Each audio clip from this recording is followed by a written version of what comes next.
hedge fund legend Mike Novogratz. He's diving straight into Wall Street's crypto craze with a big bet on Bitcoin. He joins us now from the Credit Suisse Bitcoin and Blockchain Conference here in New York City for an exclusive interview. Mike, thanks so much for joining us. We appreciate it. Thank you. People know you from Goldman Sachs. People know you from Fortress Investment. So what are you doing right now with Bitcoin? You're raising a fund? You know, I started investing in Bitcoin and then the whole ecosystem when I was at Fortress. And then as a private investor, I've been very active in the space. And I never thought I'd actually come out of retirement, but the space is so exciting right now. Decided to build a business, and I've hired a whole bunch of smart guys, and we're going to raise a fund, we're going to build a business, and hopefully take advantage of the what I see as a revolution, actually, a decentralized revolution. You're pouring a lot of money of your own into this fund. Reports say it's $150 million in what you hope to be a $500 million fund, Mike. Where are you investing right now? Is it strictly in the cryptocurrencies, or are you also investing in the underlying blockchain technology? You know, I've been investing in Bitcoin and Ethereum, in lots of different ICOs, in venture in the ecosystem. We've mined. We took an approach way back that I just wasn't smart enough to know what exactly was going to win, and so play the whole ecosystem, and that's still our approach. Where do you see Bitcoin going? I mean, a lot of people have a lot of crazy predictions out there. So, what's yours? Listen, you know, the one thing I've realized recently is I can hear the herd coming. I was just in San Francisco. I met with a few big institutional investors, and they're still a ways away, but they're coming. Lots of funds are being raised, and so I'm pretty confident to say it's going higher. You know, the hard part about manias, and I think this will be a real mania, is you have to have a lot of imagination to think where things could go. And so often we set ourselves our own limitations by putting a price level on it. But you know, it would not surprise me if in the next 6 to 10 months we're over 10,000. Over 10,000 in the next 6 to 10 months. Would you call this a bubble, Mike? I mean, if this were any other asset class, you'd say a move like that constitutes a bubble.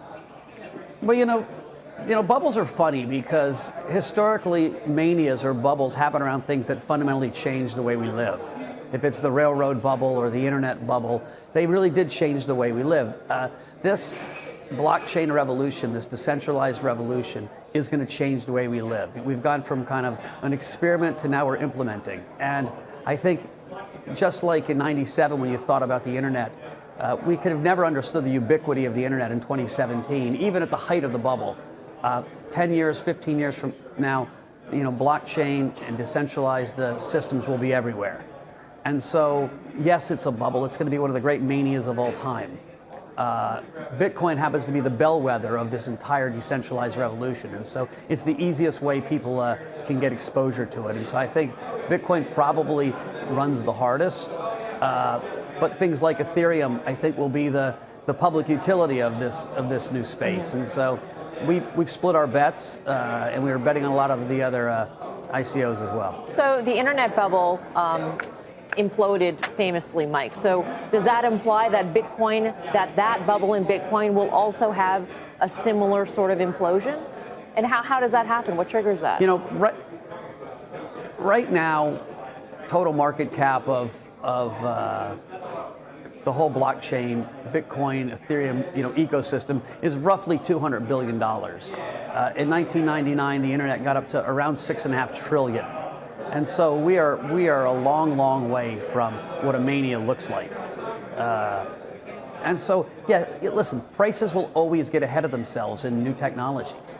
And so just like, we had a gold up and down, there'll be big volatility in this stuff. And at one point, there'll be a major correction. Why I think having a macro skill set and a macro hat to wear in investing this stuff is that you hope you understand when things run out of gas and try to get out before then.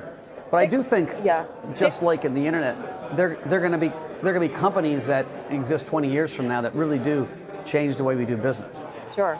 Bitcoin, though, is a whole other asset class, Mike. And so I'm wondering, using that macro hat, what sorts of indicators are you looking at to tell you that Bitcoin is not in a bubble right now?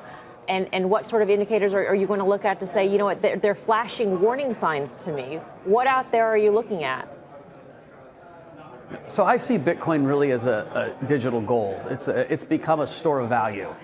And a lot of people say, well, how can that be a store of value? Well, but why was gold a store of value, right? There are 20 other metals you could have picked, but somebody picked gold, maybe because it was shiny. There's a limited supply.